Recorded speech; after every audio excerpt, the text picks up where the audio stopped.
Thumbs up or wave, everybody, if you can hear me okay. Yep. All right, still got folks. Hey, I want to thank you all for giving me the opportunity to represent you and Ames in the legislature, as frustrating as it can be sometimes.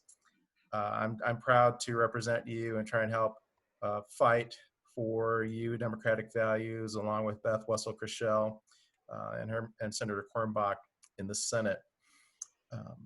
Before I kind of give the standard spiel, I did want to just briefly comment on what's in front of us now in terms of what's happening around the country, around the state, in terms of the reaction to George Floyd's death. Some of us feel murder. In fact, the officers are up for um, murder in the second degree, and or aiding with that, or manslaughter. And um, it's been very moving, I must say, to see not only Black Lives Matter uh, groups involved, but people young and older, uh, folks in Des Moines when we've been down there, the Capitol, back here in Ames.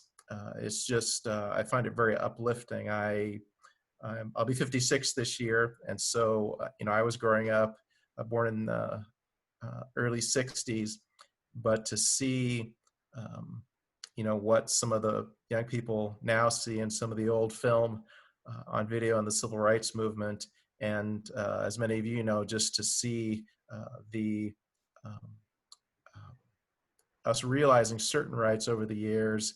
And then as we got into the late 80s and 90s, some people taking some things for granted.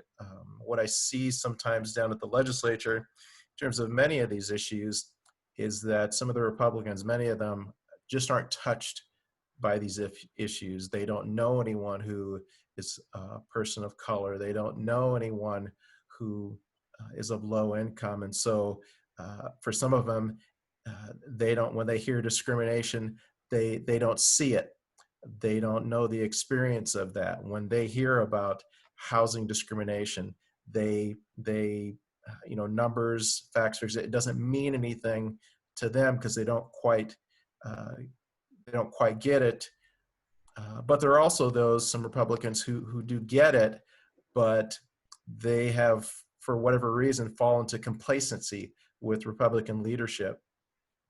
And so just some of the bills that came up this past week, we approved renaming part of Highway 20, but which is great for the honorarium and memorial that was done. But at the same time, with coronavirus coming up, the Republicans forced through a bill to give blanket immunity to businesses all the way back to January, so that they're not liable if a worker gets coronavirus on on the job.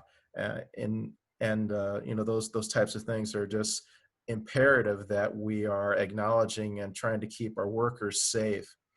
But as tragic as that death is, obviously it's stirred up emotions and people wanting to take action, and that's what folks are doing, and that's the message coming into the legislature. And so, I'm part of the Black Legislative Caucus, and we, along with the NAACP and several of the Democratic representatives who are white, put forward 3 proposals to try and start to address, or at least start the conversations. We passed the second funnel, and you all are familiar or know that any new bills can't be introduced at that point, but some amendments can be made. And so we are trying to at least get a start with getting the Republicans willing to have a conversation at least about, can we ban law enforcement from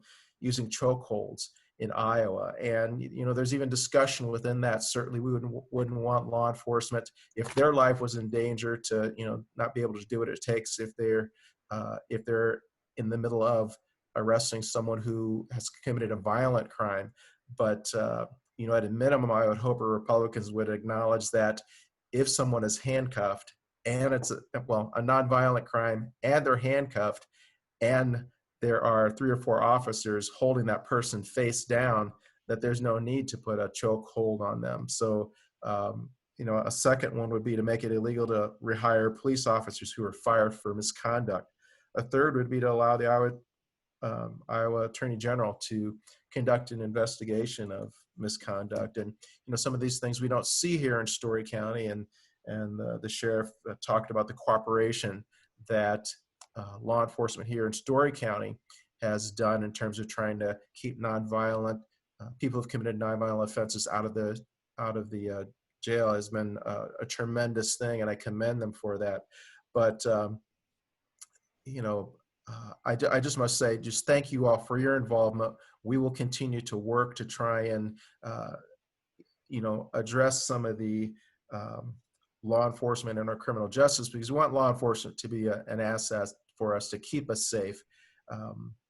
But there are certainly things there in corrections. But I also want to keep reminding folks, and part of the reason I'm running is that it's the underlying conditions that people get frustrated with when you see some of these things, when just a couple bills I talked about, when there's disparities in childcare, challenges for everybody in childcare and jobs and education. If we are working strongly to put legislation to help those that are least fortunate among us, it helps all of us.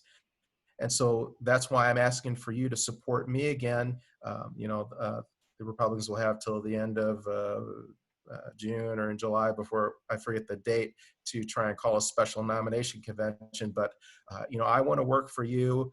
Any of the other candidates on here, if you have an event, a Zoom, or anything that you would like my assistance, I'm helping fundraise for the Truman House Fund, but that frees me up to attend your events. If you want to speak at one of your events, send me an email. And, if you think it will help, I would be glad to do that. At the point where, we'd all be comfortable knocking doors, I will do that. So just let me know. I will stop there and be glad to answer any questions.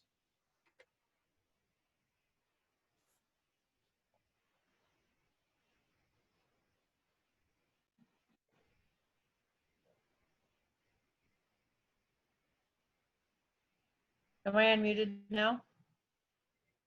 Can you hear me? Yes, I can. Okay.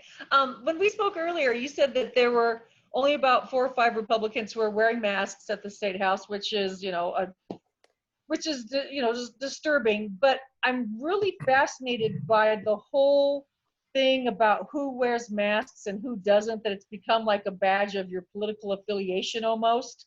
Are you seeing that there is any kind of thing that connects the Republicans that are wearing them? Are they people that maybe are more likely that we can reach out to, or what do you think is deciding who is wearing them?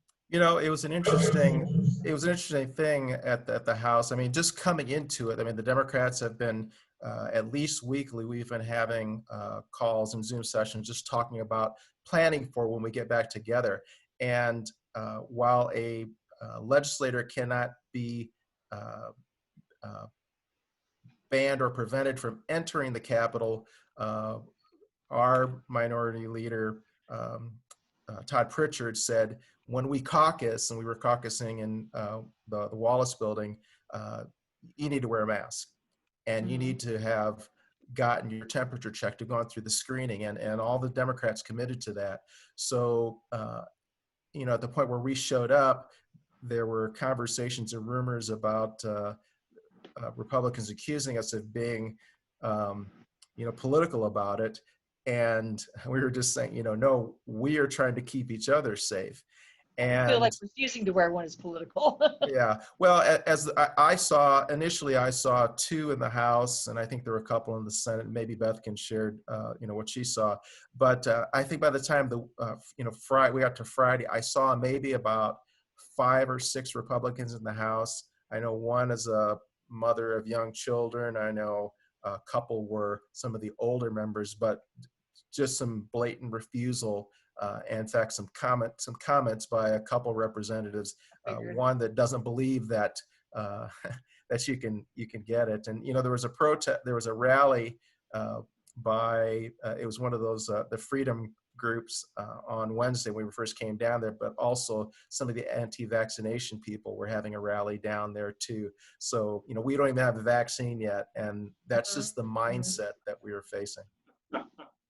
Yeah, that was the first day that you were in session. That was the one that I had sent you a message about. Was that Absolutely. And again, there are some Republicans who are good people. Running against them, it's not necessarily that they're bad people. They're good people, but they've fallen into complacency, and that's part of the problem that we have with where we are at with Black Lives Matter. And so, again, thank you all for standing up, stepping up, and supporting African Americans, Africans, but also supporting the Black Lives Matter group and any other group that's willing to step forward and say enough is enough. We need to have some change.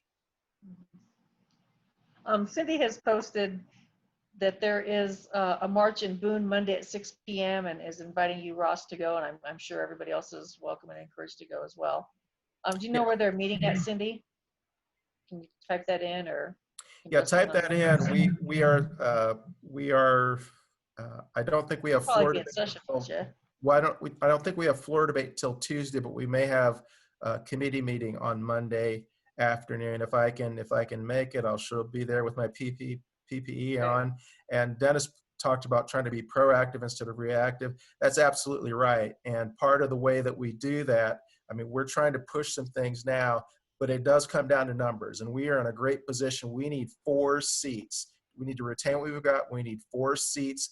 There are 8 Republican retirements, and there are 4 of them where we think we've got a pretty good chance to get some. And there are others besides me and Beth that are willing to reach out and support some others. And Latifah, yeah, I'll be there for you. Just like I said, any of you, just let me know. And if I can make it happen, I'll be there or be online. Great. Thanks so much, Ross. It's good to see you. Good to see you.